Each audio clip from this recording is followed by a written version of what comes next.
Hello guys, welcome to our channel NP ব্লগে আপনাদের সবাইকে স্বাগতম। আবারও চলে এলাম অনেকদিন পরে একটা নতুন ব্লগ নিয়ে। তোমরা থাম্বনেলটা দেখে নিশ্চয়ই চিনতে পেরেছো, আমরা চলে এসেছি গরমের ছুটিতে নিকো পার্কে ছেলেদেরকে নিয়ে গরমের ছুটিতে। আর আমরা উঠেছি এই ড্রাগন গাড়িটায়, ট্রেন বলছি সরি, ড্রাগন গাড়িটায়। এখন আমরা গুহার ভিতরে ঢুকবো। কি আছে গুহার ভিতরে জানি না।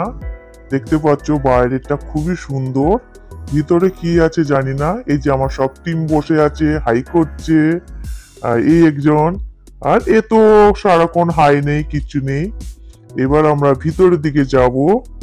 কি আছে ভেতরে অপেক্ষা করছে জানার জন্য, খুব উৎসাহ। এবার ভিতরে গিয়ে দেখবো কি আছে না আছে।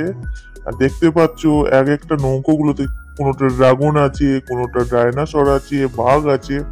আমরা উঠেছি ড্রাগনে, তোমাদেরকে দেখাতে পাচ্ছি না কারণ ক্যামেরাটা এক হাতে আমি ধরেছি। দেখতে হচ্ছে সামনে জল পড়ছে, আমরা যখন গাড়িটা নিয়ে এগোবো জলটা বন্ধ হয়ে যাবে।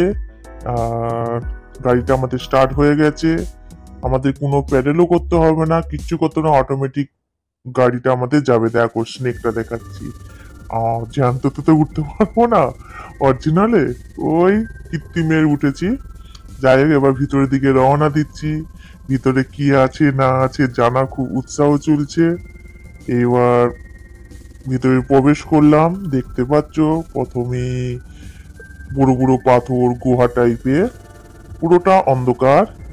আর ফ্যামিলি নিয়ে গেলে তো খুব মজাই হয়, কিন্তু যারা গার্লফ্রেন্ড বয়ফ্রেন্ড আছে তাদের পক্ষে এই জায়গাটা অতি উত্তম, কেননা 15 মিনিটের মতন গুহাটার টাইম আছে।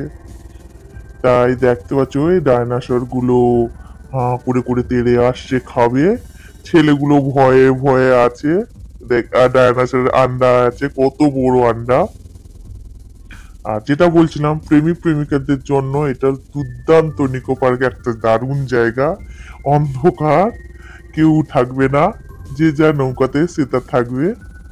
আর মানে ভিতরটায় যেন মনে হচ্ছে আলাদিনের চিরাগ, সমস্ত কিছুতেই আছে। জুতে আমরা যা দেখতে পাই জুতে আছে, দেখতে পাচ্ছ ডায়নাসর আছে, অনেক কিছু পশু পাখি আছে। আর আমাদের নৌকাতে একজন টুম্পা সোনা আর টুম্পি সোনি বসেছে। ওরা কি হারে কি বলে যাচ্ছে জানি না। আর দেখতে পাচ্ছ মানে খুবই সুন্দর ভিতরটা, আর বলার কোনো ভাষাই আমার নেই। প্লাস হচ্ছে আমার নিকো পার্কে সব থেকে এই জিনিসটা আমার খুব ভালো লেগেছে, যেন মনে হচ্ছে আবার একবার ভিতরে ঢুকে দেখে আসি। এবার আমরা ওই যে মিশরের যে দৃশ্যটা আমরা সাধারণত ইতিহাস বইতে পড়ে থাকি, সেই মিশরের দৃশ্যটা এখন দেখাচ্ছে।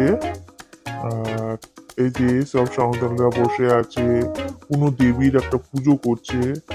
আমারও তো নলেজ নেই আর আমি তো জানি না, বলতে পারবো না। এই দেখতে পাচ্ছেন এই সামান্য ইতিহাসে যেটা আমরা পড়ে থাকি মিশরের কথা, এই মিশরের ইটা সাম্রাজ্যটা দেখাচ্ছে।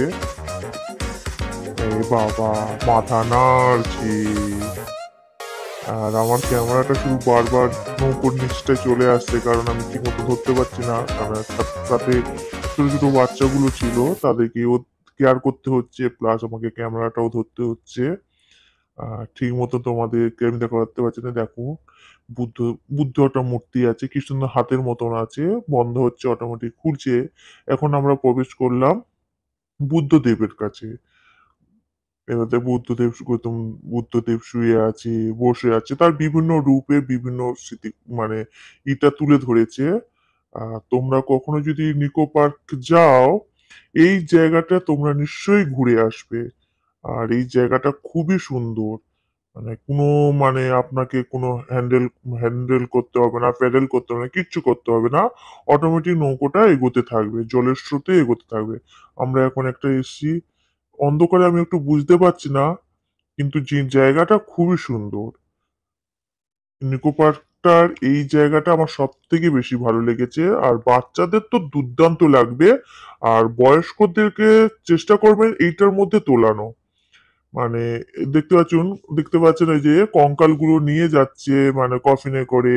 এবার ভূত একটা একটু ভূতের সিন আছে, মানে কি সবকিছু জিনিসটা ঘেটে টক ঝাল মিষ্টি সবকিছু দিয়ে এই ভিতরটা তৈরি আছে। বাচ্চাদের আনন্দও লাগবে, ভয়ও লাগবে, আবার মজাও পাবে। দেখতে পাচ্ছেন অ্যানাকোন্ডাটা মুখের ভিতর থেকে আগুন জ্বলছে, মিডিলে ছিল ভূত, তারপরে দিয়েছে আবার জু, এলিফ্যান্ট, মানে পুরো জিনিসটা অফুরন্ত ভালো। যে মানে মাথা থেকে যার বেরিয়েছে তাকে অসংখ্য ধন্যবাদ।